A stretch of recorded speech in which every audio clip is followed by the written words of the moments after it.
In her Beacon Hill mansion's dining room, a 78-year-old widow was about to hear words that would change everything. What started as Sunday dinner took a shocking turn when she faced her grandson's casual cruelty. Aida Matthews wasn't your typical grandmother. For decades, she had built a family legacy, known for sharp wit and fierce loyalty. When Marcus dismissed her dreams with, "You'll die soon anyway, why waste the money?" she had no idea this moment would trigger her ultimate revenge. Aida's quiet retreat would lead to the most devastating inheritance surprise imaginable. What began as hurt feelings would become calculated justice that would forever alter her family's future. Before we jump back in, tell us where you're tuning in from, and if this story touches you, make sure you're subscribed, because tomorrow, I've saved something extra special for you. The crystal chandelier cast fractured rainbows across the mahogany dining table, its light dancing over the bone china that had belonged to Robert's mother. Service for 12. Though they rarely needed more than 4 place settings these days. Aida Matthews adjusted the linen napkin in her lap and watched her family settle into their familiar roles around the table that had hosted 5 decades of Sunday dinners. Marcus sat across from her, his fingers already dancing across his phone screen despite the house rule about devices during meals. At 28, he possessed the restless energy of someone perpetually late for something more important, his dark hair deliberately tousled in that expensive way that took considerable effort to appear effortless. His suit jacket hung on the back of his chair, navy wool that cost more than most people's monthly salary, though Aida knew he'd charged it to the credit card she still paid. "The lamb is exceptional tonight," Victoria Matthews Sterling announced from her position at Aida's right, her voice carrying the practiced enthusiasm of someone who made a career of social pleasantries. At 52, Victoria had perfected the art of appearing younger through careful maintenance, weekly facials, monthly treatments, and a wardrobe that whispered expensive taste rather than shouting it. "You simply must give Maria my compliments." Victoria's twin daughters, Sophia and Charlotte, 16 and mirror images of their mother's ambition, picked delicately at their plates while discussing their upcoming SAT prep courses. They spoke with the casual entitlement of those who'd never questioned whether private tutors and Ivy League expectations were within reach. "Actually," Aida said, setting down her fork with deliberate care, "I've been thinking about taking that Mediterranean cruise I mentioned last month. The one Robert and I always planned but never quite managed." The table's energy shifted subtly. Marcus glanced up from his phone, his expression shifting to that particular look of patience reserved for elderly relatives who said foolish things. Victoria's smile remained perfectly in place, but her eyes sharpened. "Oh, Grandma," Marcus said, his tone carrying a gentle condescension that made Aida's spine stiffen. "That sounds lovely in theory, but honestly," he paused, as if searching for the kindest way to deliver unwelcome news. "You'll die soon anyway, why waste the money?" The words hung in the air like smoke from a snuffed candle. Aida felt something cold settle in her chest. Not the chill of hurt, though that was there too, but something harder. Calculating. Sophia and Charlotte continued their conversation about college applications, apparently immune to the tension. Victoria's fork clinked against her plate as she set it down, her diplomatic instincts engaging. "Marcus," she said with a light laugh that fooled no one. "What a thing to say. Of course Aida should do whatever makes her happy." But her eyes held a different message entirely, one that agreed with Marcus's assessment while disapproving of his delivery. Aida studied her grandson's face, searching for some sign that he realized what he'd said, some flicker of regret or embarrassment. Instead, Marcus had already returned his attention to his phone, scrolling through what appeared to be stock prices with the absorbed concentration of someone conducting important business. This was the boy she'd raised from age 12, after the accident that took his parents on a rain-slicked highway outside Burlington. The child who'd sobbed in her arms for months, who she'd comforted through nightmares and helped with homework and driven to soccer practice in the old Volvo station wagon Robert had insisted was the safest car on the road. She remembered teaching him to drive in the empty parking lot behind the antique shop, his hands gripping the wheel with white-knuckled intensity as he practiced parallel parking between orange cones. "Patience, Marcus," she'd told him then. "The important things take time to learn properly." "The travel industry has certainly evolved since Robert's time," Victoria continued, her voice bright with forced cheer. All those booking websites and customer reviews. It must be overwhelming for someone your age to navigate. Someone your age. Another small cut, delivered with surgical precision beneath a veneer of concern. Aida felt the familiar weight of being managed, handled, patronized by people who saw her as a collection of failing systems, rather than a woman with desires and plans and 60 years of accumulated wisdom. At 78, she was apparently expected to be grateful for small kindnesses and understanding about being excluded from larger decisions. "I suppose you're right," she said quietly, her voice carrying just the right note of resigned disappointment. "It would be quite an undertaking." Marcus smiled, the first genuine expression he'd shown all evening. "Exactly. Plus, think about the money you'd save. You could leave it to someone who'd really appreciate it." The casual assumption in his voice, that her money existed primarily for his future benefit, settled something in Aida's mind with the finality of a lock clicking shut. "You know what?" she said, placing her napkin beside her plate with deliberate care. "I'm feeling rather tired tonight. I think I'll retire early." "Of course, dear," Victoria said, rising to assist. "Long days can be so draining at your... I can manage, thank you." Aida's voice carried an edge that made Victoria's helpful gesture freeze mid-motion. "Enjoy the rest of your dinner." As she walked toward the stairs, Aida caught fragments of their resumed conversation. Marcus explaining some complex financial strategy to the twins, Victoria murmuring something about "poor dear" and "getting older." Their voices held the particular quality of people discussing someone who was no longer quite present, no longer quite relevant. In her bedroom, Aida sat at the antique vanity Robert had bought her for their 40th anniversary, studying her reflection in the silvered mirror. Her face showed its age, lines around her eyes that deepened when she smiled, gray hair that she wore in a neat chignon because it was practical, not because she'd given up caring how she looked. But her mind remained sharp as a blade. Sharper, perhaps, than Marcus realized. She thought about the will James Morrison had drafted 5 years ago, after Robert's death. Standard language leaving everything to Marcus as her only direct descendant, with smaller bequests to Victoria's daughters and the household staff. She remembered Marcus's relief when she'd explained the arrangements. Not grief for his grandfather, but satisfaction that his future was secure. The irony wasn't lost on her. At 78, she was supposedly too old for Mediterranean cruises, but apparently still vital enough to maintain the Victorian mansion, manage the antique business's finances, and serve as everyone's assumed safety net. She opened the small drawer in her vanity and withdrew a leather address book worn soft with age. Her fingers found Sarah Chen's number, the girl who'd dated Marcus for 2 years, who'd helped Aida organize Robert's memorial service photos, and never failed to ask about her arthritis or remember her birthday. The girl Marcus had never quite introduced to his social circle, never quite committed to, never quite valued the way he valued things with clear price tags. Aida had liked Sarah immediately. Her genuine laugh, her careful attention when listening, her habit of bringing small gifts that showed thoughtfulness rather than expense. A book of poetry by an author Aida had mentioned enjoying. Homemade cookies using a recipe passed down from Sarah's grandmother. Flowers from her own garden rather than expensive arrangements from the florist. More importantly, Sarah had treated Aida like a person rather than a relic.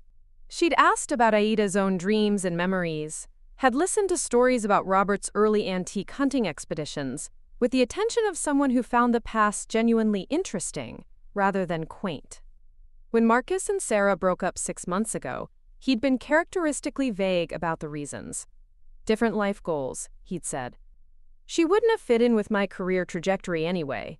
Aida suspected the truth was simpler and more damning. Sarah had realized she was dating someone who was ashamed of her immigrant parents, her public school teaching job, her lack of trust fund or social pedigree. Tomorrow, she would call James Morrison. Tonight, she would plan. The house settled around her with familiar creaks and sighs, the sounds of a building that had sheltered 3 generations of Matthews' family.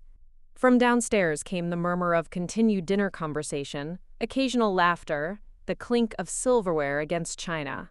They were probably discussing her by now, poor grandma and her unrealistic travel fantasies. Marcus would be explaining why cruises were impractical for someone her age. Victoria would be making sympathetic noises, while calculating how much of the estate would eventually flow toward her daughter's private school tuitions. Aida smiled, and the expression in the mirror held nothing fragile or retiring about it. It was the smile of someone who'd spent 5 decades learning that the most devastating moves were made quietly, while everyone else was busy underestimating you. She reached for her reading glasses and the small notepad she kept by the bed. There were calls to make, arrangements to consider, and a lesson to plan that would teach her family the difference between assuming someone's weakness and witnessing their strength. The girl who deserved everything was probably grading papers in her small apartment right now, unaware that her life was about to change in ways that would honor the kindness she'd shown when kindness mattered. "You'll die soon anyway," Marcus had said. Perhaps, but not before she'd finished living. The grandfather clock in the hallway chimed midnight, then 1, then 2. Aida lay in the 4-poster bed she'd shared with Robert for 47 years, watching shadows from the street lamps play across the ceiling. Sleep had abandoned her completely, leaving her mind sharp and restless as a predator circling its prey. "You'll die soon anyway." The words echoed with each tick of the clock, each creak of the old house settling. But it wasn't hurt that kept her awake. It was clarity. The brutal honesty of Marcus's dismissal had stripped away years of polite fiction, revealing what her family truly thought of her. Not as Aida Matthews, the woman who'd built a business from nothing alongside her husband, who'd raised an orphaned boy with infinite patience, who still balanced the antique shop's books and managed a substantial investment portfolio. To them, she was simply an obstacle between Marcus and his inheritance. She thought of 12-year-old Marcus sobbing in this very bed after his parents' funeral, his small body shaking with grief. She'd held him for hours, whispering promises that he'd never be alone, that family meant forever. She'd meant every word then. The question was whether he'd ever meant his promises in return. The irony was exquisite.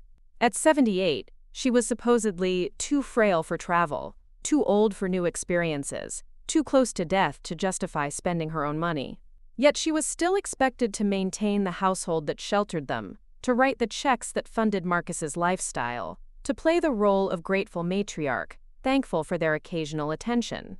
By dawn, the decision had crystallized with the hard clarity of winter ice. The sound of Maria's key in the kitchen door came at precisely 7:30, as it had every weekday for 3 years. Aida had been dressed and waiting at the kitchen table for an hour, her hands wrapped around a cup of coffee that had long since grown cold.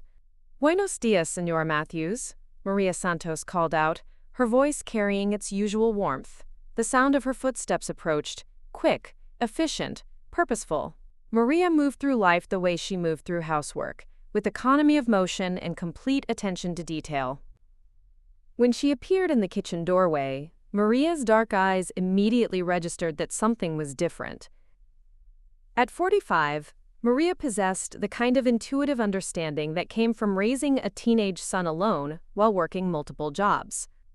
She could read tension in a room the way a weather-beaten sailor reads storm clouds. "You are awake very early today," Maria observed, setting down her canvas bag and studying Aida's face. "And you have not touched your coffee." "I had some thinking to do," Aida replied, her voice steadier than she'd expected. "About family, about loyalty, about what people truly deserve." Maria moved to the stove, beginning her morning routine of preparing breakfast, but her attention remained focused on Aida. "The dinner last night, it did not go well?"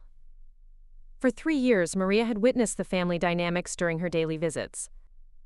She'd seen Marcus arrive demanding money for various schemes, watched Victoria's thinly veiled attempts to inventory valuable antiques, observed the casual way they treated Aida's home as their eventual inheritance rather than her current residence. "Marcus made his feelings quite clear," Aida said carefully, "about my limited future prospects."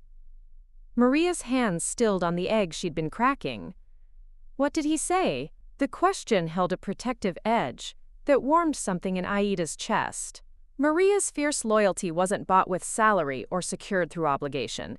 It was earned through daily kindness, mutual respect, and genuine affection that had grown between 2 women who understood what it meant to work for everything they had.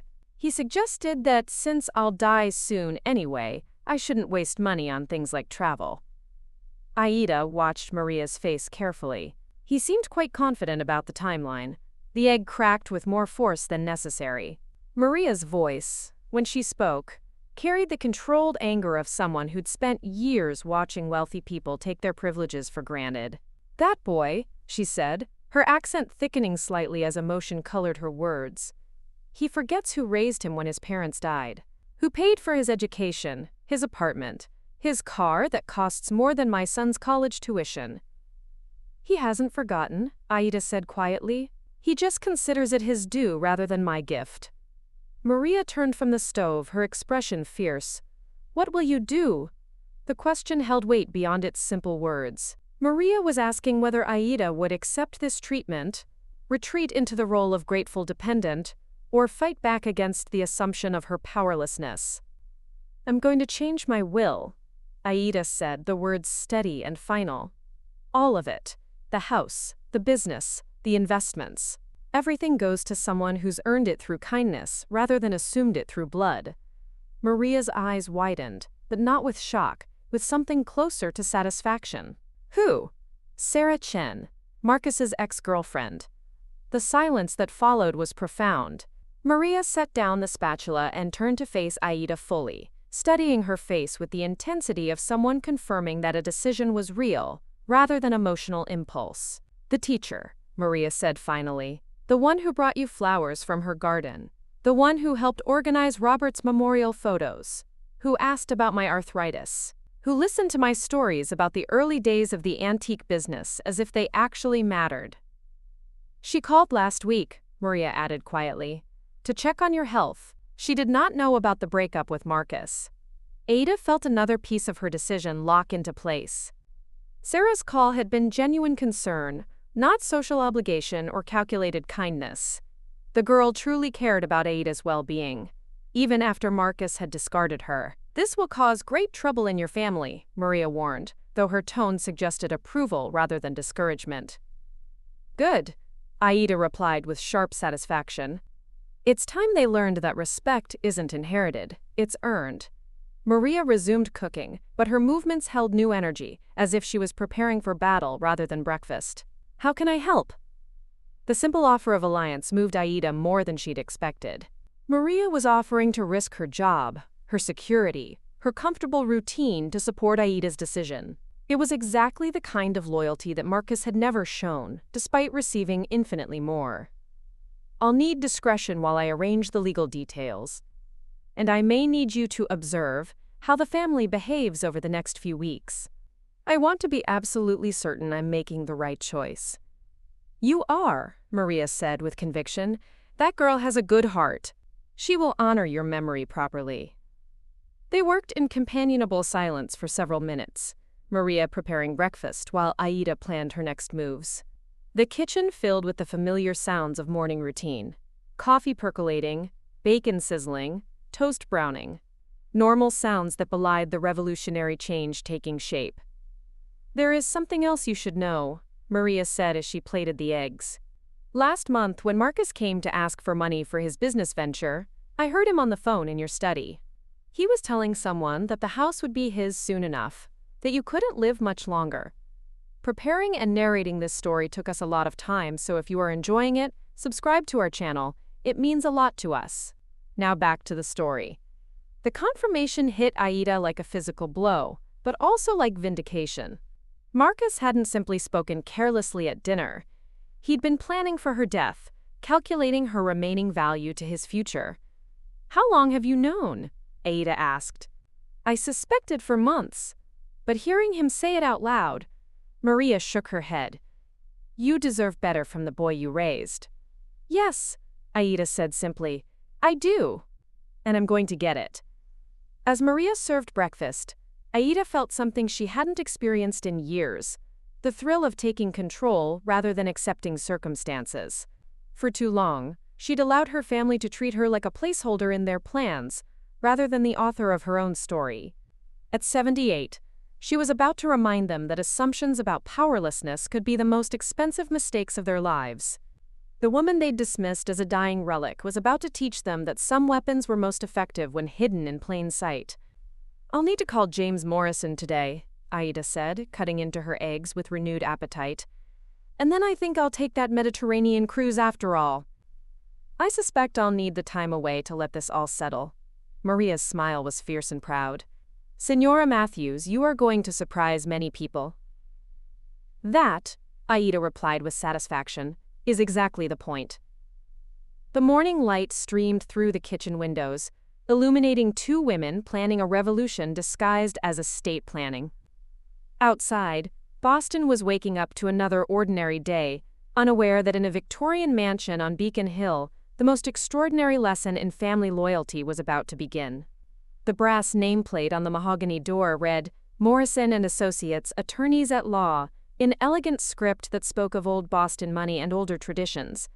Aida Matthews sat in the familiar leather chair across from James Morrison's desk, watching her longtime friend and attorney struggle with what she'd just asked him to do.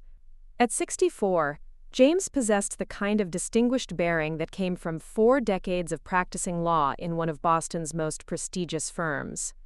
His silver hair was perfectly trimmed, his navy suit impeccably tailored, and his moral compass unwaveringly pointed toward what he believed was right, which was precisely why Aida's request had left him speechless for the past 30 seconds. "Aida," he said finally, removing his reading glasses and setting them on the leather blotter with deliberate care, "I need you to think very carefully about what you're asking me to do." The morning sun streamed through the floor-to-ceiling windows of his corner office, illuminating shelves lined with legal volumes and photographs spanning 40 years of friendship. There was James and Robert at the country club, both young lawyers building their practices. James and Aida at Robert's funeral, James's steady presence helping her navigate the legal complexities of widowhood. James at Marcus's high school graduation, beaming with surrogate uncle pride. "I've done nothing but think about it," Aida replied, her voice calm and resolute. "For 3 days, since Sunday dinner." "This isn't impulse, James. This is justice." James leaned back in his chair, studying her face with the intensity of someone who'd known her for half a century. They'd been friends since she and Robert were newlyweds, when James was a junior associate handling their first property purchase, and Robert was building his antique business from a single rented storefront. "Tell me again exactly what Marcus said." Aida repeated the conversation verbatim, watching James's expression shift from concern to something darker. She added Maria's revelation about Marcus's phone conversation, the casual confidence with which he'd discussed her impending death as a business opportunity. "That boy," James muttered, shaking his head. "After everything you've done for him." "The boy is 28 years old," Aida said sharply. "Old enough to understand the consequences of his words and actions. Old enough to have developed some gratitude for the woman who raised him." James opened the thick file that contained Aida's current will, a document he'd drafted 5 years earlier with meticulous care. The estate was substantial. The Victorian mansion alone was worth $3 million, the antique business generated steady income and held inventory worth another $2 million, and Robert's careful investments had grown to nearly $4 million over 5 decades of compound interest. $9 million, James said quietly. "You're talking about disinheriting your grandson of $9 million and giving it all to a girl he dated for 2 years. I'm talking about giving $9 million to someone who's earned it through kindness, integrity, and genuine affection," Aida corrected. "Someone who sees me as a person rather than an obstacle to their inheritance." James stood and walked to the window, his hands clasped behind his back in a gesture Aida recognized from decades of friendship. It was his thinking pose, the way he worked through complex legal and moral problems. "You could accomplish the same lesson with smaller gestures," he said without turning around. "Leave Marcus the majority and give Sarah a meaningful bequest. 100,000. 200. Enough to change her life without destroying your family." "My family destroyed itself the moment Marcus decided I was worth more dead than alive," Aida replied with steel in her voice. "I'm simply acknowledging reality." "What about Victoria's daughters?"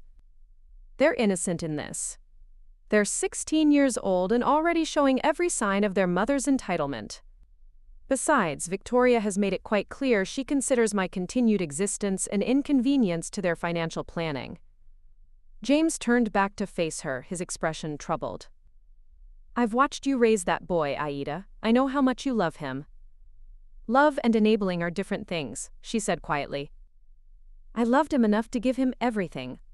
A home, an education, unconditional support, infinite second chances. What did that love teach him? That he could take without giving, demand without earning, dismiss without consequence. She paused, gathering her thoughts.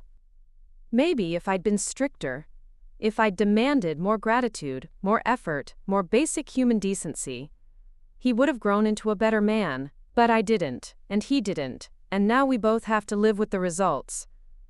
James returned to his desk, opening his laptop with the resigned air of someone who recognized when an argument was lost. You understand this will likely be contested.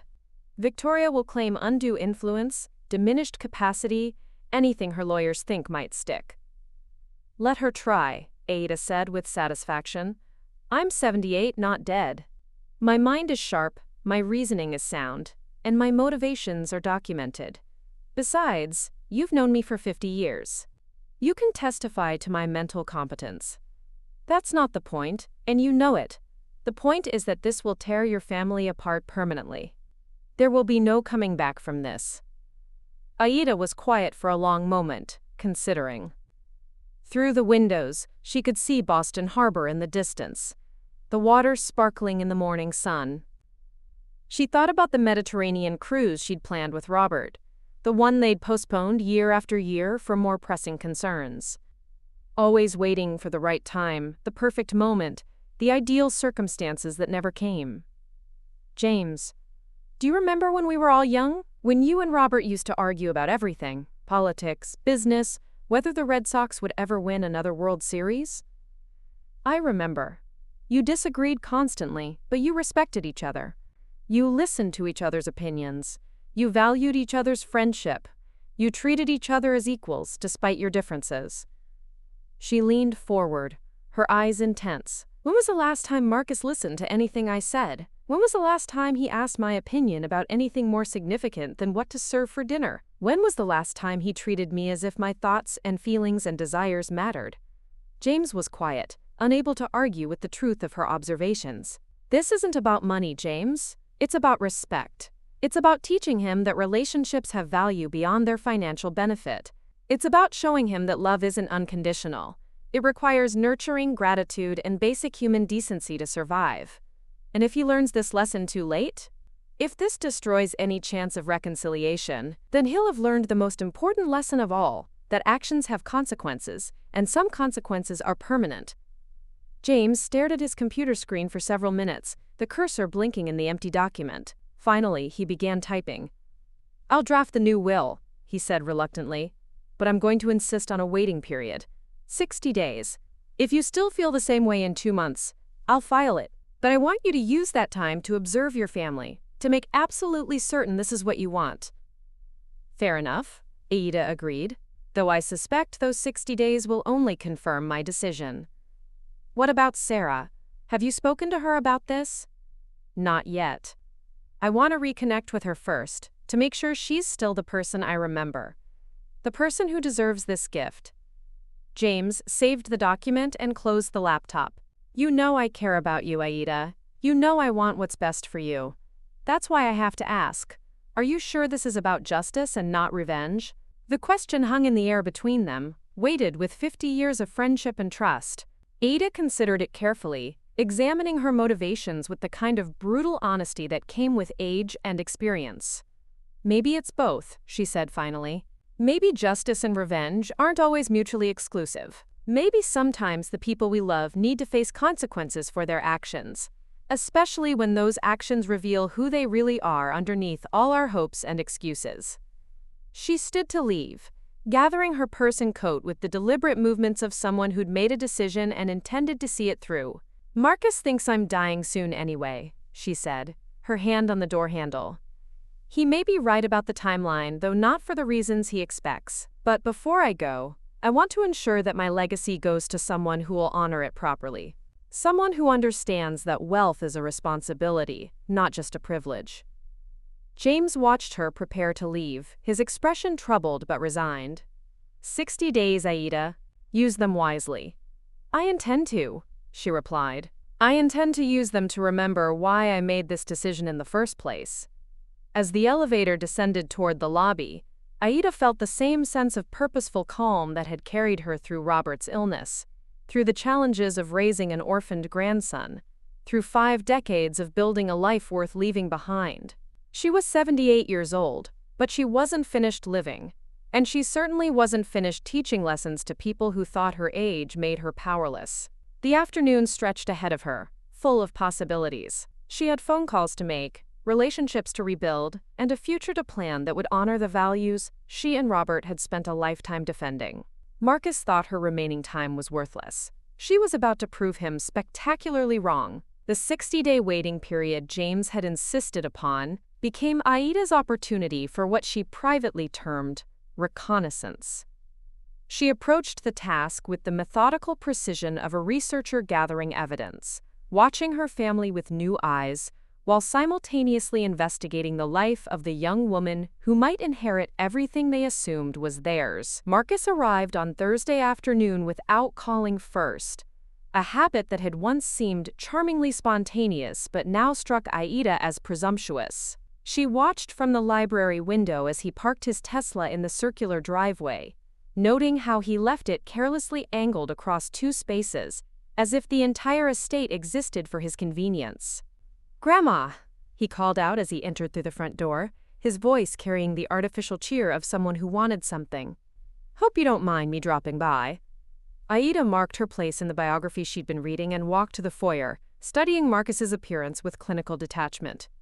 His casual confidence in her welcome, his assumption that her time was always available for his needs, his complete lack of curiosity about whether his visit was convenient, all of it confirmed what she'd begun to understand about their relationship.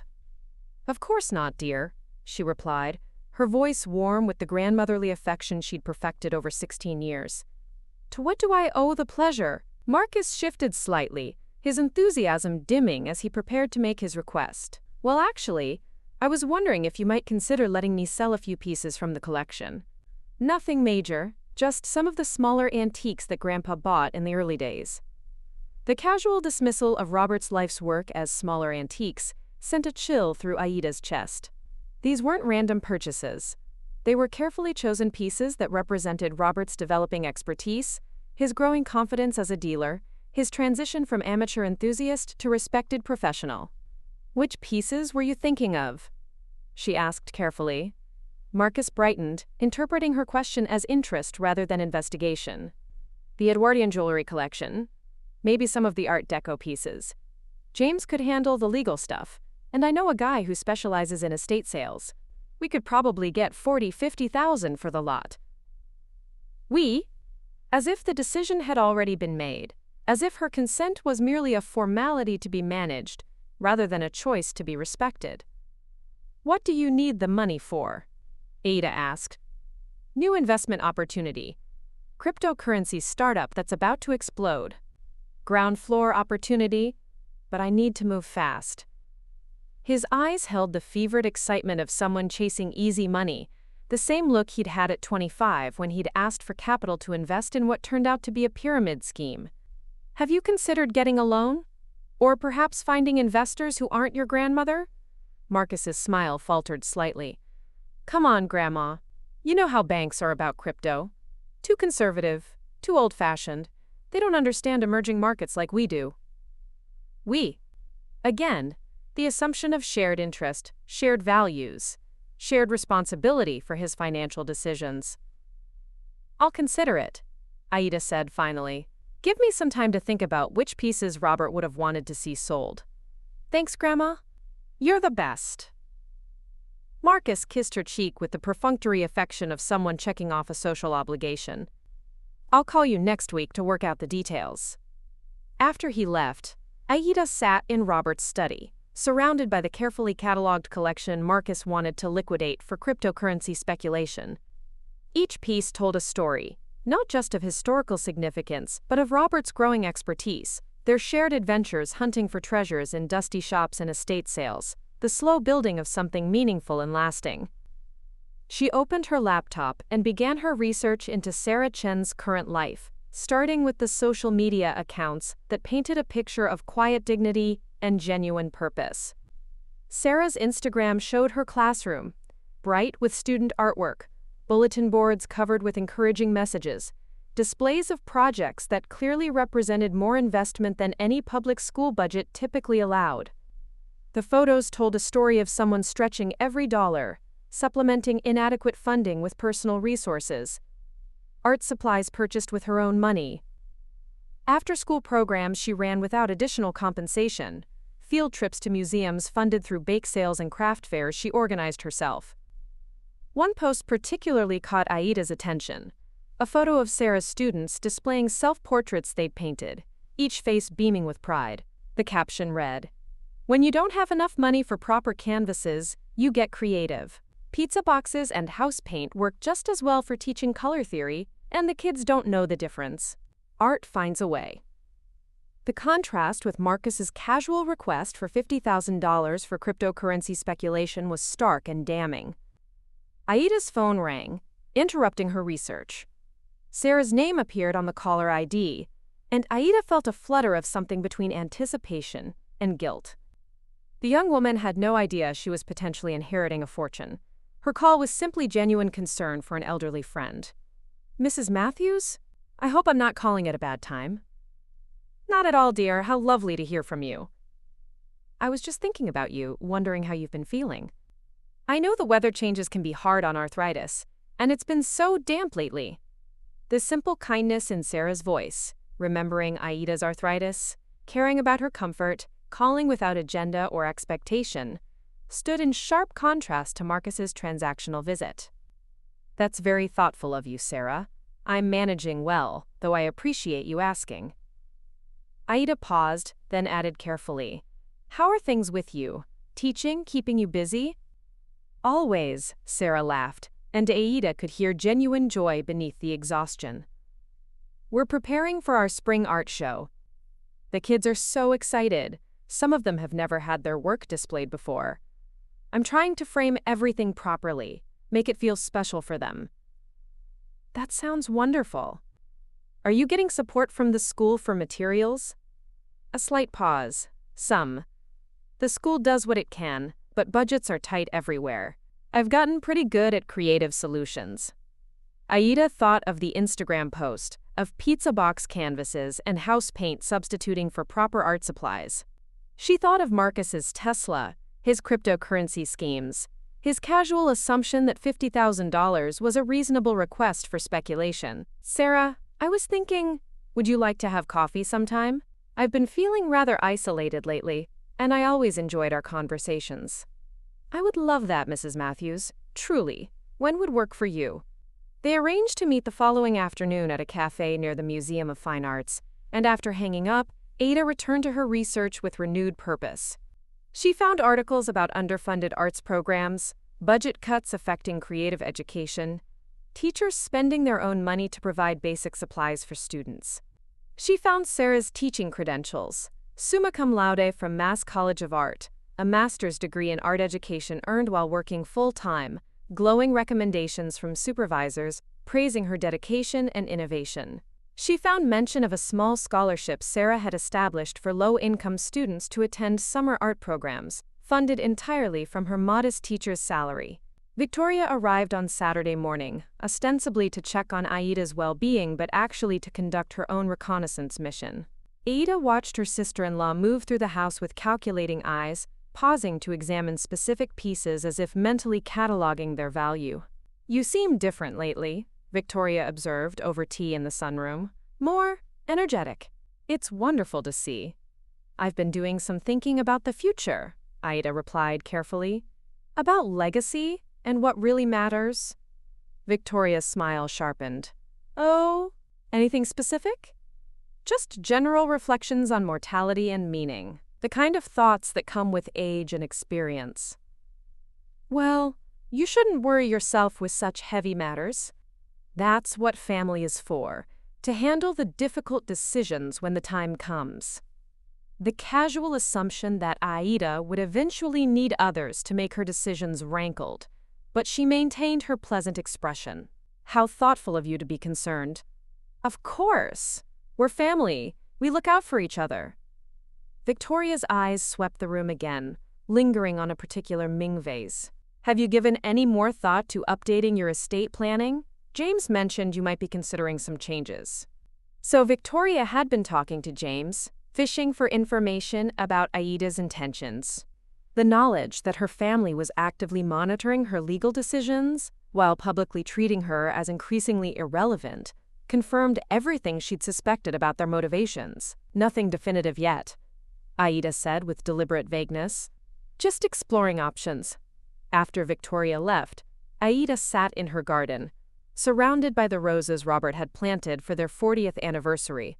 The late afternoon sun cast long shadows across the carefully maintained grounds, illuminating a property that represented 5 decades of careful stewardship and love. She thought about Marcus's casual dismissal of Robert's collection, Victoria's calculating assessment of valuable objects, the family's assumption that she was simply a temporary caretaker of wealth that rightfully belonged to them. Then she thought about Sarah's students creating art from pizza boxes, about scholarship funds created from a teacher's modest salary, about genuine concern for an elderly woman's arthritis during damp weather. The choice had never been clearer. The only question remaining was whether Sarah would prove worthy of the trust Aida was preparing to place in her. Tomorrow's coffee meeting would provide that answer. The Museum of Fine Arts Cafe buzzed with the quiet conversations of art lovers and tourists, but Aida noticed only Sarah's face lighting up as she spotted her across the room. The young woman rose from her table near the window, her smile genuine and unguarded in a way that reminded Aida why she'd grown so fond of her during those 2 years when Sarah had been part of their family circle. "Mrs. Matthews," Sarah approached with quick, graceful steps, her hands extending to clasp Aida's in greeting. "You look wonderful." Absolutely radiant. At 26, Sarah possessed the kind of natural beauty that came from authenticity rather than artifice. Her dark hair was pulled back in a simple ponytail, her clothing practical but carefully chosen. A blue sweater that brought out her eyes, dark jeans that looked professional enough for a teacher's salary but comfortable enough for a day spent moving through galleries. "You're very kind, dear," Aida replied, settling into the chair Sarah had saved for her. "Though I think the lighting in here is quite forgiving." Sarah laughed, the sound musical and unforced. "I chose this table specifically for the lighting. It's what we learn in art school. Always consider your setting." They ordered coffee and settled into the comfortable rhythm that had always characterized their conversations. Sarah possessed the rare gift of treating elderly people as individuals rather than categories, asking questions that showed genuine interest rather than polite obligation. "How have you been managing the house?" Sarah asked. "I remember you mentioning that the heating system was giving you trouble last winter." The fact that Sarah remembered such a mundane detail from a conversation months ago spoke volumes about her character. Marcus rarely remembered what Aida had told him the previous week, let alone specific concerns about household maintenance. "Much better, actually. We had the whole system updated in March. The house feels more comfortable than it has in years." "I am so glad. There's nothing worse than being cold in your own home." Sarah's expression grew thoughtful. "I've been thinking about you a lot lately, wondering how you've been handling everything." "Everything?" Sarah's cheeks colored slightly. "The breakup with Marcus. I know how close you two are, and I worried that losing that connection might have made things awkward between us. I should have called sooner, but I wasn't sure." The delicacy with which Sarah navigated the potential awkwardness impressed Aida. Most people would have either avoided the subject entirely or approached it with clumsy directness. Sarah had found the perfect middle ground, acknowledging the situation while making it clear that her care for Aida existed independently of her relationship with Marcus. "Sarah, dear, my relationship with you was never dependent on my grandson's romantic choices. You've always been welcome in my life on your own merits." Relief flooded Sarah's features. "That means more to me than you know. I genuinely miss talking with you." They walked through the contemporary wing after coffee, Sarah's knowledge of art history evident in her casual observations about technique and historical context. But what impressed Aida most was Sarah's emotional connection to the work, the way she paused before a particular painting, not because of its monetary value or academic significance, but because something in its composition or color palette moved her. "This one reminds me of my students' work," Sarah said, stopping before an abstract piece that pulsed with vibrant primary colors. Not in technique, obviously, but in the fearlessness, the way children approach art before they learn to doubt themselves. "Do you enjoy teaching?" "I love it," Sarah replied without hesitation. "Even when it's frustrating, even when I'm spending my grocery money on art supplies, even when the administration makes decisions that seem designed to crush creativity rather than nurture it. That must be financially challenging." Sarah shrugged with the practiced acceptance of someone who'd long ago made peace with choosing passion over profit. "I knew what I was getting into when I chose education. But seeing a kid discover they can create something beautiful, something uniquely theirs, that's worth more than any salary could be." As they moved through the galleries, Aida found herself probing gently about Sarah's breakup with Marcus, curious to understand what had really happened between them. "It wasn't any one thing," Sarah explained, her voice thoughtful rather than bitter. "More like a slow realization that we wanted different things from life. Marcus is ambitious in ways I admire, but success means different things to different people. What does it mean to you? Making a difference, leaving something positive behind, building relationships that matter." Sarah paused before a sculpture, considering her words. "Marcus measures success in numbers, salary, portfolio value, social media followers. There's nothing wrong with that, but I measure it in whether my students still love art at the end of the year, whether I've helped someone discover something about themselves they didn't know before." The contrast with Marcus's cryptocurrency schemes and casual dismissal of Robert's life work was stark. "I also think," Sarah continued carefully, "that Marcus was never quite comfortable introducing me to his social circle. I teach at a public school, my parents own a small restaurant, I drive a 10-year-old Honda. That's not exactly the background his friends expect from a girlfriend." The quiet dignity with which Sarah acknowledged this rejection moved Aida profoundly. No bitterness, no resentment, just clear-eyed understanding of social dynamics that had ultimately proven insurmountable. "His loss," Aida said firmly. Sarah smiled. "That's kind of you to say. But honestly, I think we're both better off. I need someone who values the same things I do, who won't be embarrassed by who I am or where I come from." As they prepared to leave, Aida felt the final piece of her decision lock into place. Sarah possessed every quality Marcus lacked: humility, genuine care for others, the ability to find meaning in service rather than acquisition. She was exactly the kind of person who would honor Aida's legacy properly, who would use wealth as a tool for positive change rather than personal indulgence. "Sarah, I have a confession to make," Aida said as they walked toward the museum entrance. "I didn't ask you here just for the pleasure of your company, though that's been wonderful. I wanted to tell you that some significant changes are coming in my life, and I hope you'll continue to be part of it." Sarah's expression grew curious but not suspicious. "What kind of changes?" "The kind that remind us that life is unpredictable and precious, and that the people who matter most aren't always the ones we expect." Aida paused, choosing her words carefully. "I'm planning a birthday party for my 80th birthday next month. I hope you'll come." "I would be honored." As they parted ways outside the museum, Aida watched Sarah walk toward the subway station, her step light despite whatever financial pressures she faced, her demeanor one of someone at peace with her choices, even when those choices came with sacrifice. The decision was made. Sarah Chen would inherit everything, not because she needed it, but because she deserved it. Because she understood that wealth was a responsibility, not just a privilege. Because she would honor Robert's memory and Aida's legacy in ways that Marcus never could. The birthday party would be the perfect venue for the revelation that would change all their lives forever. The Museum of Fine Arts Cafe buzzed with the quiet conversations of art lovers and tourists, but Aida noticed only Sarah's face lighting up as she spotted her across the room.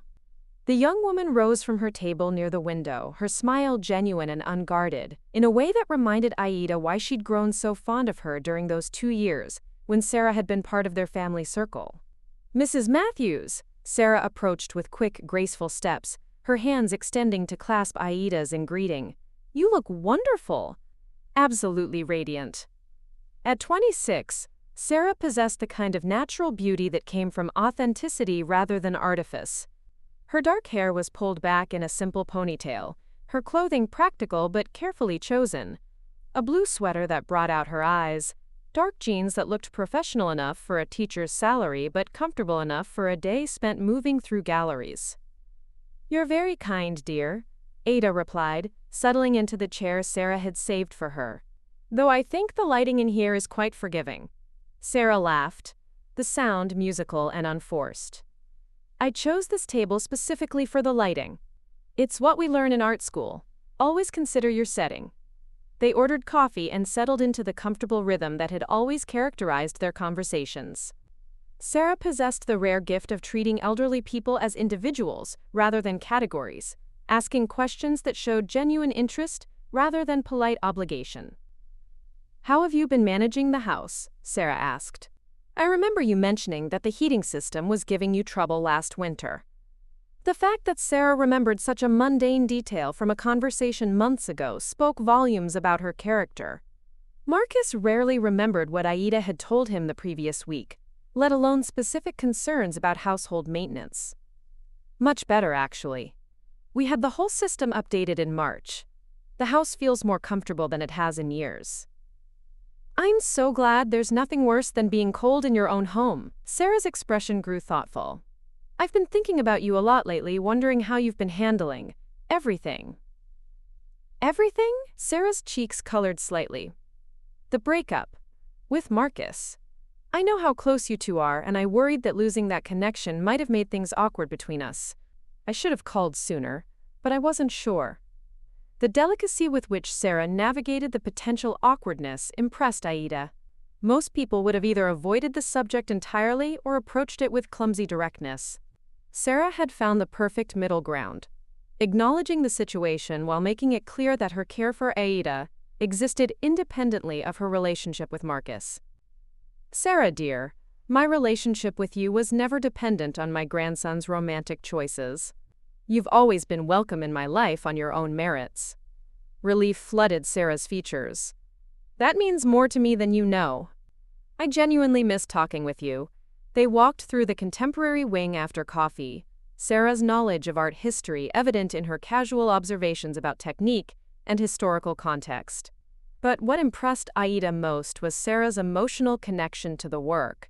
The way she paused before a particular painting not because of its monetary value or academic significance, but because something in its composition or color palette moved her. "This one reminds me of my student's work," Sarah said, stopping before an abstract piece that pulsed with vibrant primary colors. Not in technique, obviously, but in the fearlessness. The way children approach art before they learn to doubt themselves. "Do you enjoy teaching?" "I love it," Sarah replied without hesitation. "Even when it's frustrating. Even when I'm spending my grocery money on art supplies.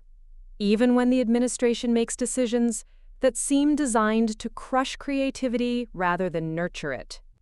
"That must be financially challenging." Sarah shrugged with the practiced acceptance of someone who'd long ago made peace with choosing passion over profit. "I knew what I was getting into when I chose education, but seeing a kid discover they can create something beautiful, something uniquely theirs, that's worth more than any salary could be." As they moved through the galleries, Aida found herself probing gently about Sarah's breakup with Marcus, curious to understand what had really happened between them. "It wasn't any one thing," Sarah explained, her voice thoughtful rather than bitter. "More like a slow realization that we wanted different things from life. Marcus is ambitious in ways I admire, but success means different things to different people. What does it mean to you? Making a difference, leaving something positive behind, building relationships that matter." Sarah paused before a sculpture, considering her words. Marcus measures success in numbers: salary, portfolio value, social media followers. There's nothing wrong with that, but I measure it in whether my students still love art at the end of the year, whether I've helped someone discover something about themselves they didn't know before. The contrast with Marcus's cryptocurrency schemes and casual dismissal of Robert's life work was stark. I also think, Sarah continued carefully, that Marcus was never quite comfortable introducing me to his social circle. I teach at a public school, my parents own a small restaurant, I drive a 10-year-old Honda. That's not exactly the background his friends expect from a girlfriend. The quiet dignity with which Sarah acknowledged this rejection moved Aida profoundly. No bitterness, no resentment, just clear-eyed understanding of social dynamics that had ultimately proven insurmountable. His loss, Aida said firmly. Sarah smiled. That's kind of you to say, but honestly, I think we're both better off. I need someone who values the same things I do, who won't be embarrassed by who I am or where I come from. As they prepared to leave, Aida felt the final piece of her decision lock into place. Sarah possessed every quality Marcus lacked: humility, genuine care for others, the ability to find meaning in service rather than acquisition. She was exactly the kind of person who would honor Aida's legacy properly, who would use wealth as a tool for positive change, rather than personal indulgence. Sarah, I have a confession to make, Aida said as they walked toward the museum entrance. I didn't ask you here just for the pleasure of your company, though that's been wonderful. I wanted to tell you that some significant changes are coming in my life, and I hope you'll continue to be part of it. Sarah's expression grew curious, but not suspicious. What kind of changes? The kind that remind us that life is unpredictable and precious, and that the people who matter most aren't always the ones we expect. Aida paused, choosing her words carefully. I'm planning a birthday party for my 80th birthday next month. I hope you'll come. I would be honored. As they parted ways outside the museum, Aida watched Sarah walk toward the subway station. Her step light, despite whatever financial pressures she faced, her demeanor one of someone at peace with her choices even when those choices came with sacrifice. The decision was made. Sarah Chen would inherit everything, not because she needed it, but because she deserved it. Because she understood that wealth was a responsibility, not just a privilege. Because she would honor Robert's memory and Aida's legacy in ways that Marcus never could. The birthday party would be the perfect venue for the revelation that would change all their lives forever. The garden of the Matthews estate had been transformed into something worthy of a magazine spread. White linens draped the tables beneath the ancient oak trees. Crystal glasses caught the late afternoon sunlight, and arrangements of Aida's prized roses created islands of color throughout the carefully manicured lawn.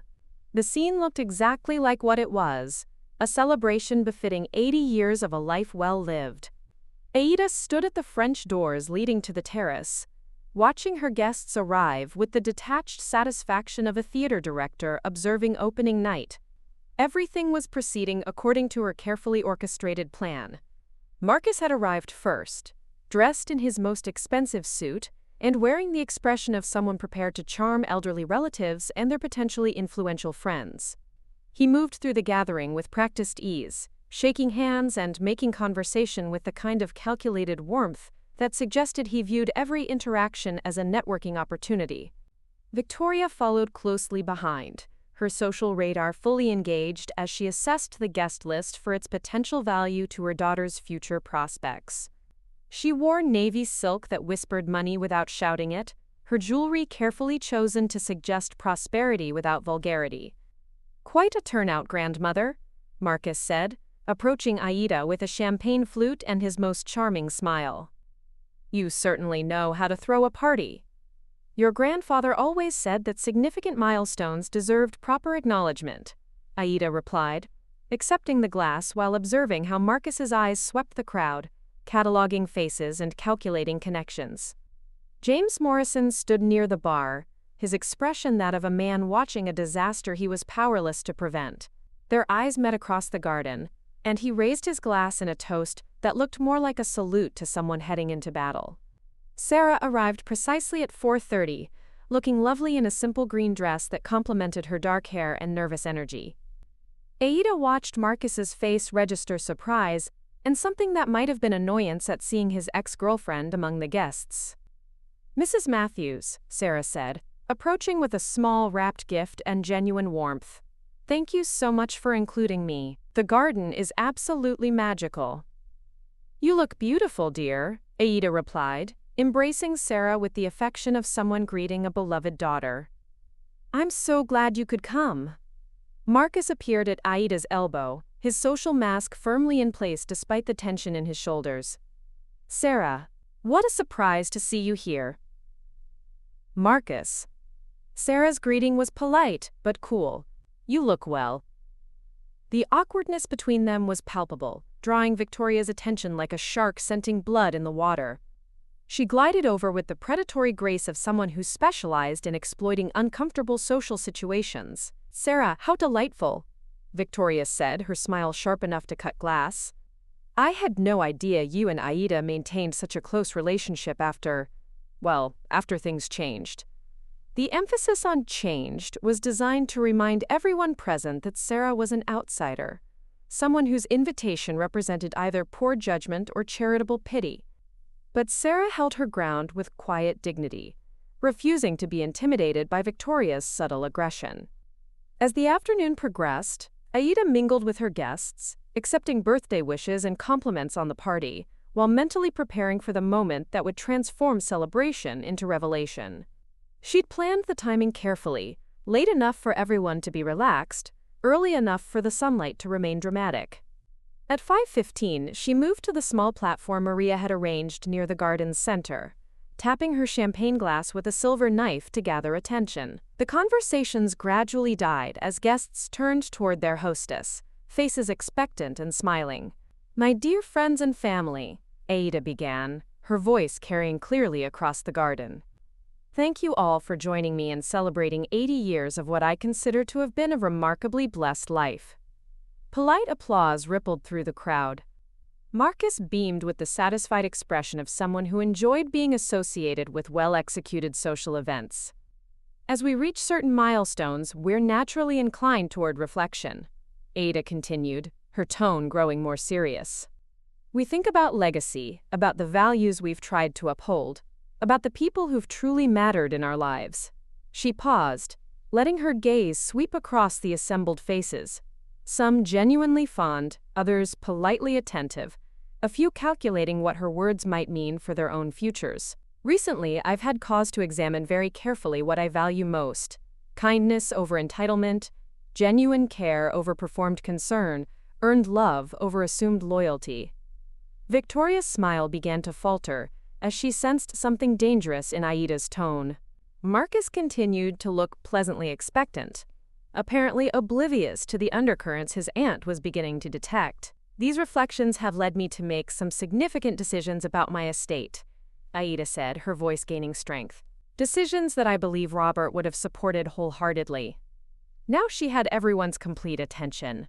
James Morrison looked pale, his hand gripping his champagne glass with white-knuckled intensity. "I've decided to leave my entire estate, the house, the business, all investments and personal property, to someone who has consistently demonstrated the values I hold most dear." Marcus's expression shifted from pleasant attention to sharp focus. Victoria's face had gone rigid with anticipation. "Someone who has shown genuine kindness without expectation of reward, who has treated me with respect and affection, even when there was no benefit to themselves, who understands that wealth carries responsibility rather than just privilege." Aida turned towards Sarah, whose face had gone pale with growing comprehension. "Sarah Chen, you are my sole heir. Everything I own will be yours when I'm gone, because you've earned it through character rather than birth, through kindness rather than expectation." The silence that followed was absolute and devastating. Sarah's hands flew to her mouth, her eyes wide with shock. Marcus's face cycled through confusion, disbelief, and then blazing anger. Victoria made a sound that might have been a suppressed scream. "That's impossible," Marcus said, his voice cutting through the stunned quiet. "You can't be serious." "I'm entirely serious," Aida replied calmly. "The will was legally executed last week with James Morrison as witness, all quite proper and irrevocable." "But I'm your grandson." Marcus's voice rose, his social mask cracking completely. I'm your family. And yet, Aida said with devastating precision, when I mentioned wanting to travel, you told me I'd die soon anyway, so why waste the money? You've spent 16 years assuming my wealth was yours by right rather than gift, taking without giving, demanding without earning. Sarah stepped forward, her voice shaking. Mrs. Matthews, I can't accept this. It's too much, it's not right. It's perfectly right, Aida said firmly. You've shown me more genuine affection in 2 years than some family members have in decades. You deserve this, Sarah, and more importantly, you'll use it wisely. Victoria found her voice at last, cold with fury. This is undue influence, mental incapacity. We'll contest it. You're welcome to try, Aida replied serenely. I'm 78, not senile. My reasoning is sound, my decision is final, and my motivation is thoroughly documented. As chaos erupted around her, Marcus shouting accusations, Victoria making threats, other guests murmuring in shock, Aida felt the profound satisfaction of a lesson finally taught. Sarah stood frozen beside her, tears streaming down her face, while James Morrison looked like a man watching his worst fears come to pass. The party was over, but the education had just begun. The morning after the birthday party arrived with the weight of a funeral. Aida sat in her breakfast nook, watching the garden crew clean up the remnants of what had been both celebration and demolition. Abandoned champagne glasses glinted in the early sunlight like casualties of war, and the careful arrangements of roses lay scattered where guests had fled in the wake of her announcement.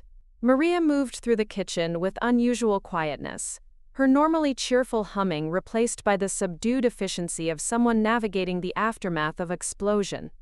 She'd witnessed the chaos as it unfolded, Marcus's face cycling through disbelief, rage, and something that might have been genuine hurt. Victoria's cold fury as she'd gathered her stunned daughters and swept from the garden. Sarah's shock-white face as she'd tried repeatedly to refuse the inheritance while other guests whispered and stared. Senora Matthews, Maria said softly, setting down a cup of fresh coffee. Are you having any regrets this morning? Aida considered the question with the same careful attention she'd given every aspect of this decision. About the method? Perhaps. About the choice itself? None whatsoever. The sound of tires crunching on gravel announced Marcus's arrival. Through the window, Aida watched him slam his Tesla's door with enough force to make the entire vehicle shudder. His normally careful grooming was disheveled, his expensive suit wrinkled as if he'd slept in it. The controlled facade that had carried him through 28 years of assuming his future was secure had finally cracked completely. I should have called before coming, Marcus said as he entered the kitchen, though his tone suggested this was social courtesy rather than genuine consideration. We need to talk. Of course, dear.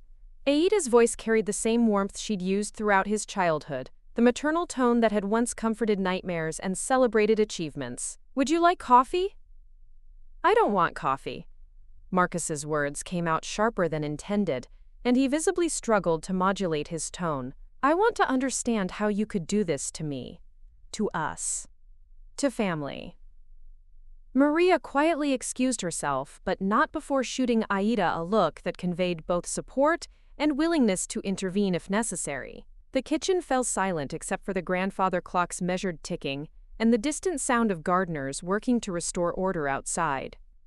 Marcus, sit down, Aida said gently. Let's discuss this properly. He remained standing, his body vibrating with the kind of controlled anger that spoke of a sleepless night spent rehearsing grievances. Discuss what? How you've decided to give everything Grandpa worked for, everything our family built, to some girl I dated for 2 years? I've decided to give everything to someone who's earned it through character rather than assumed it through accident of birth. Accident of birth?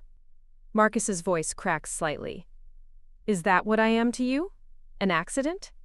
For the first time since making her decision, Aida felt a flicker of something that might have been doubt. The boy standing before her wasn't just the entitled young man who'd dismissed her remaining years. He was also the 12-year-old who'd clung to her after his parents' funeral, who'd needed her love and guidance through the most vulnerable years of his life. You were the most wanted child in the world, she said quietly.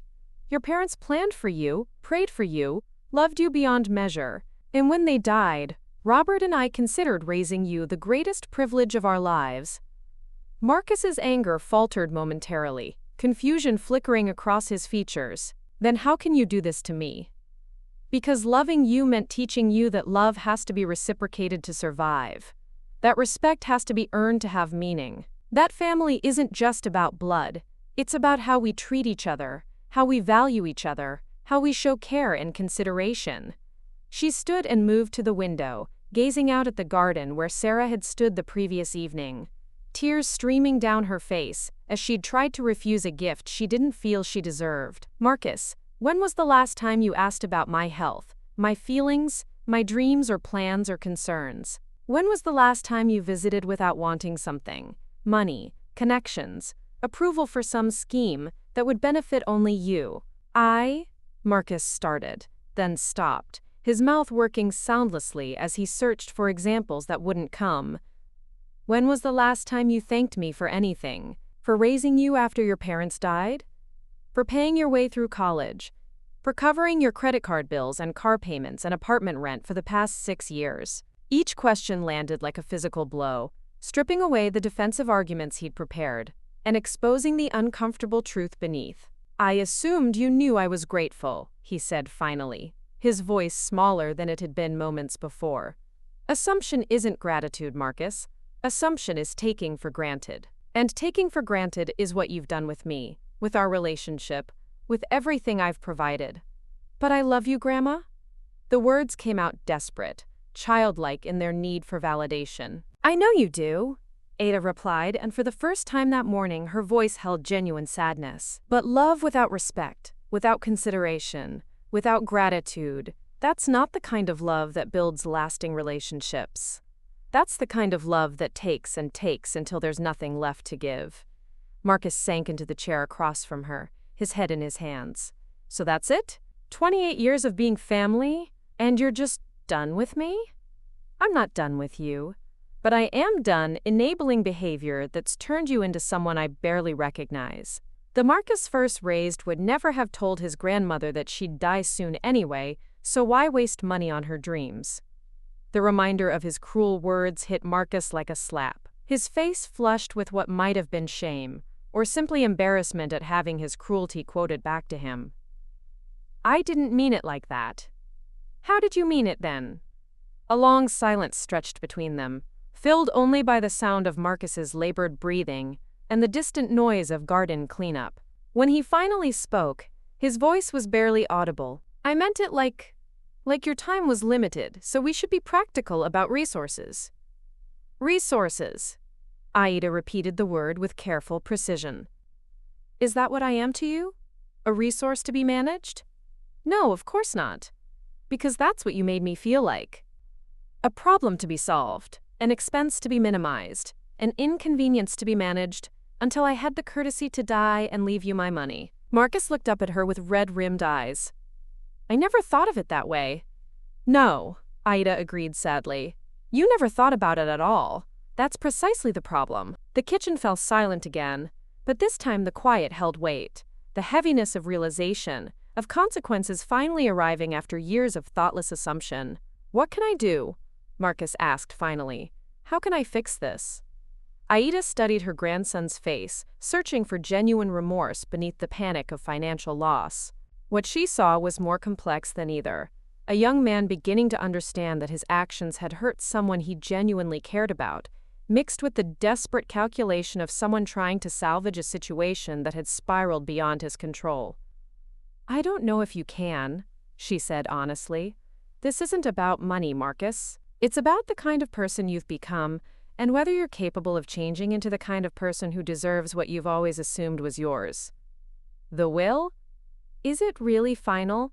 Legally, yes. Emotionally? Aida paused, considering.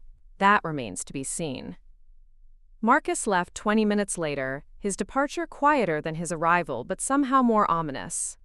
As Aida watched his car disappear down the driveway, she wondered if she'd just witnessed the beginning of his transformation, or simply the moment he'd decided that if he couldn't inherit her wealth, he'd find other ways to claim what he believed was rightfully his. Time would tell whether her harsh lesson had awakened his better nature or simply taught him to hide his worst impulses more carefully.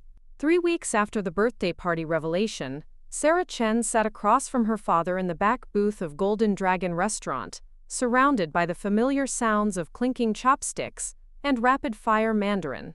The lunch rush had ended, leaving them in relative privacy to discuss the decision that had consumed every conversation since Aida's announcement. David Chen studied his daughter's face with the careful attention of someone who'd spent 30 years in America learning to read between cultural lines. At 55, he possessed the weathered pragmatism of an immigrant who'd built modest success through relentless work and careful choices. "You look tired, Baobei," he said, using the childhood endearment that still made Sarah feel protected despite being 26 years old. "This inheritance, it's weighing on you." "I can't sleep," Sarah admitted, pushing steamed rice around her plate without eating. "Every time I close my eyes, I see Mrs. Matthews standing in that garden, announcing that she's giving me everything." $9 million, Dad. $9 million. "It's a life-changing amount of money," David agreed carefully. "But money always comes with responsibility. The question is whether you're prepared for that responsibility." Sarah had been asking herself the same question for 21 sleepless nights. The inheritance represented more than financial security. It was validation of her character from someone whose opinion mattered deeply, but it also felt like accepting charity she hadn't earned. "I keep thinking about Marcus's face," she said quietly. "The shock, the anger, the hurt. Whatever problems he has with his grandmother, he's still her grandson. Doesn't family mean something?" "Family means everything," David replied. "But family also means treating each other with respect and gratitude. From what you've told me, this boy forgot that lesson." Sarah's phone buzzed with another text from Marcus, the 7th this week. Each message followed the same pattern. Apologies for how things ended between them. Request to meet and discuss this situation. Thinly veiled suggestions that she could do the right thing by declining the inheritance. "He wants to see me," Sarah said, showing her father the latest message. "He thinks if we talk, I'll give everything back to him." David's expression hardened with the protective instinct of a father who'd watched his daughter navigate a relationship with someone who'd never quite valued her properly. "And what do you think?" "I think he's scared and desperate and still doesn't understand why his grandmother made this choice." Sarah set down her chopsticks, her appetite gone entirely. "But I also think maybe she's right about what kind of person he's become."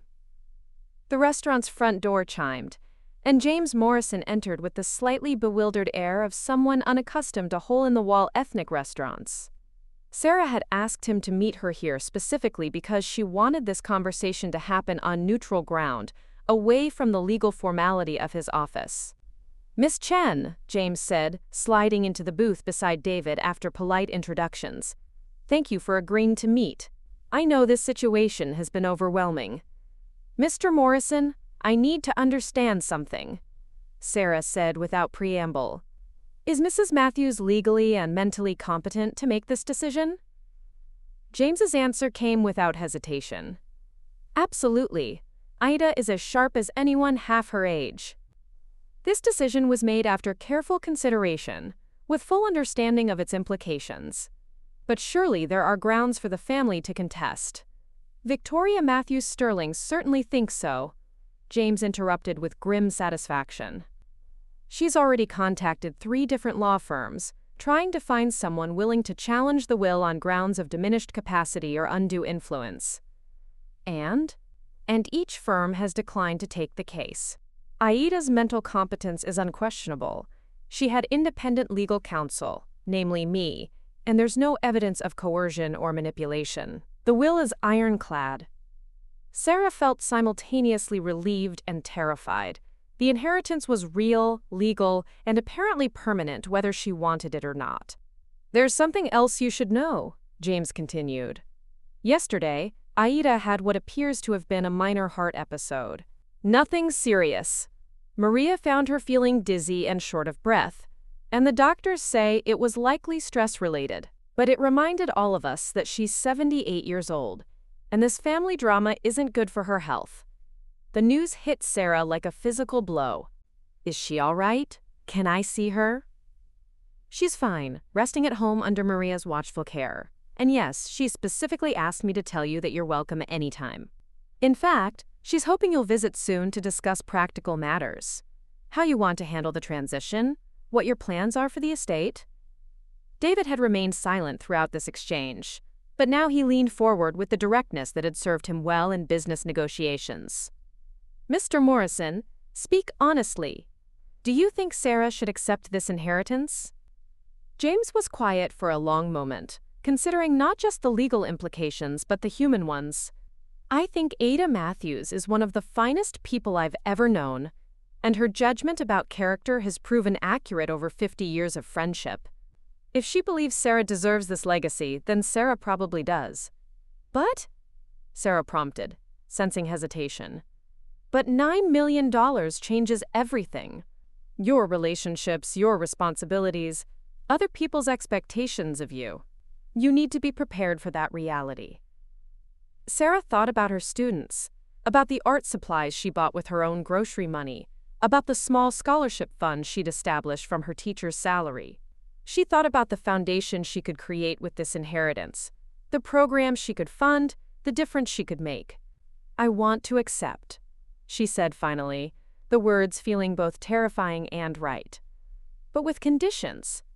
James raised an eyebrow. What kind of conditions? I want to establish an educational foundation immediately for arts programs in underfunded schools. I want Mrs. Matthews to be involved in setting it up, to make sure it reflects the values she and her husband shared.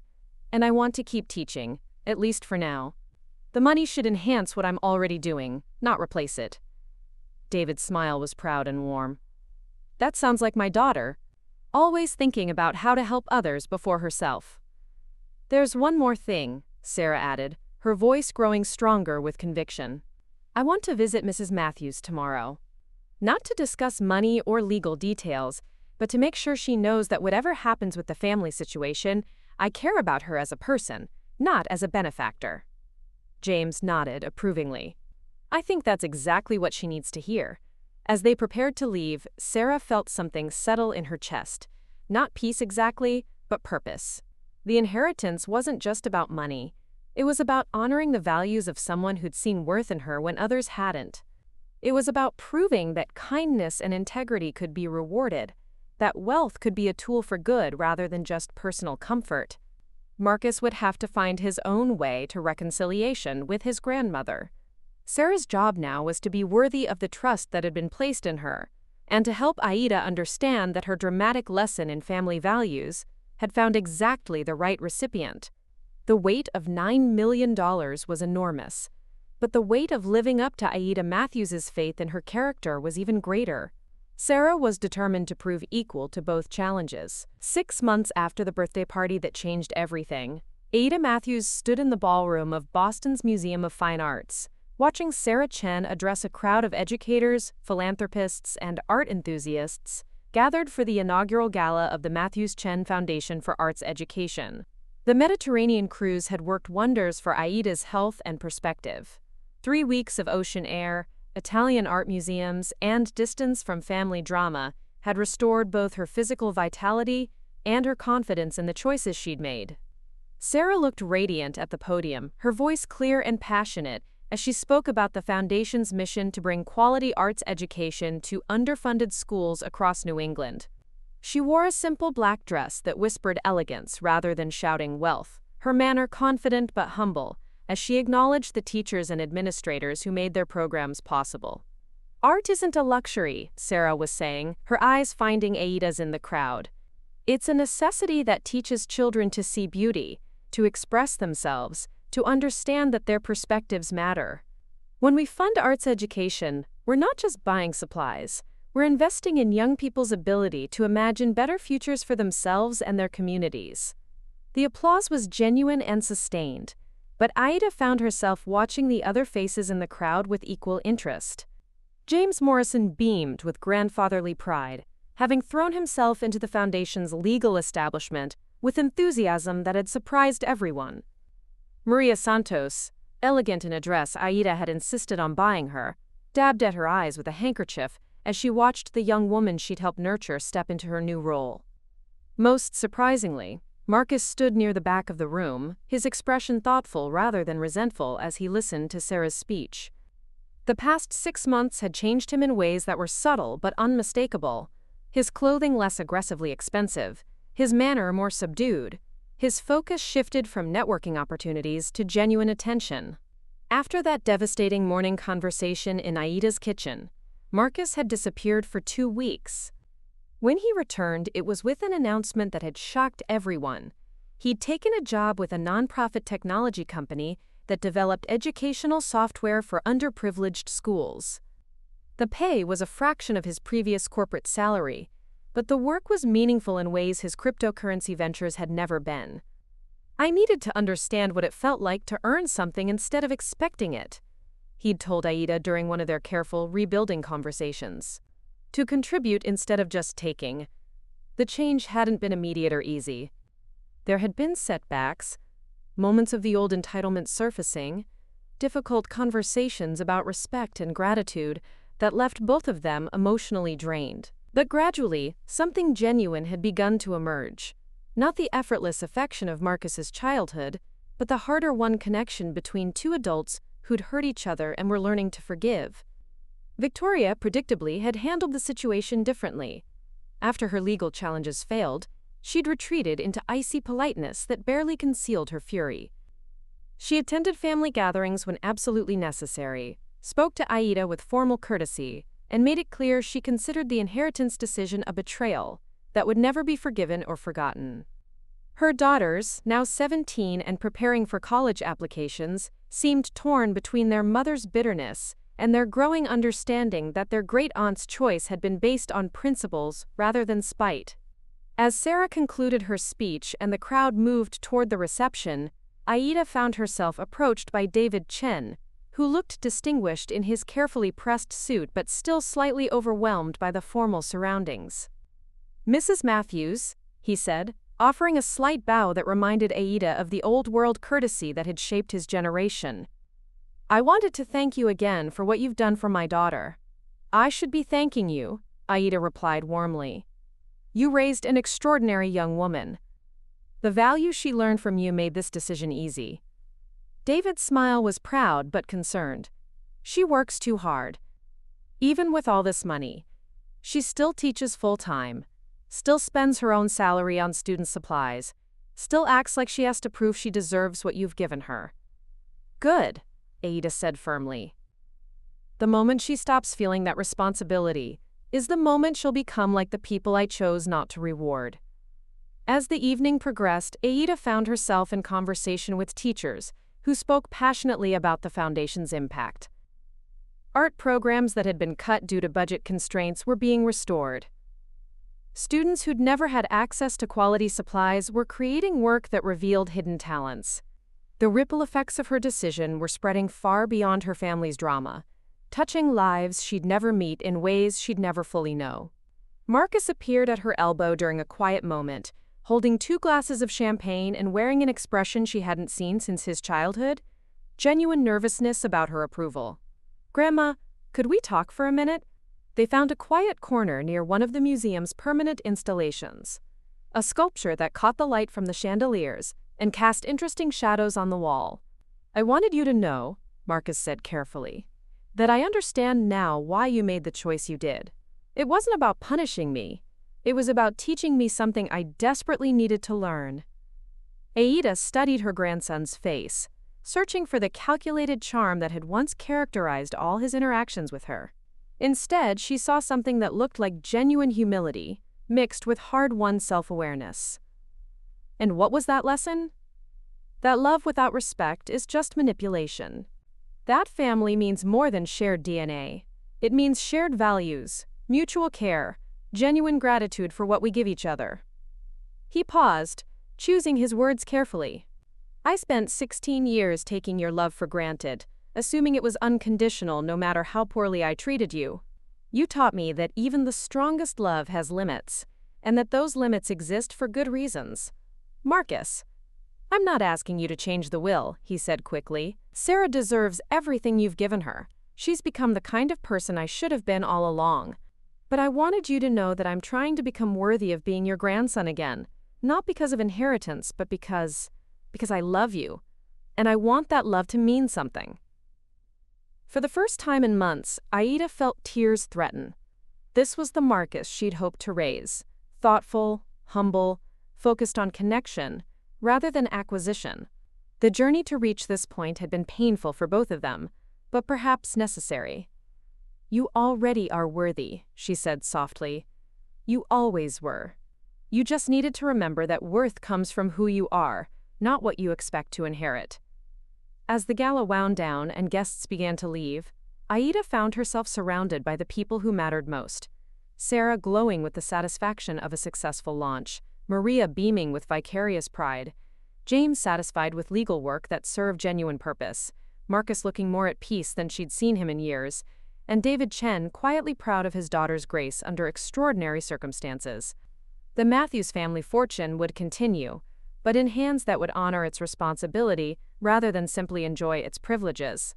The lesson Aida had set out to teach had been learned, though not without cost and not without pain. At 80 years old, she discovered that it was never too late to stand up for your values, never too late to demand the respect you'd earned, and never too late to ensure that your legacy reflected the principles you'd spent a lifetime defending. The evening ended with Sarah walking Aida to her car, their conversation warm with the easy affection of chosen family, the kind that was built on mutual respect rather than assumed obligation.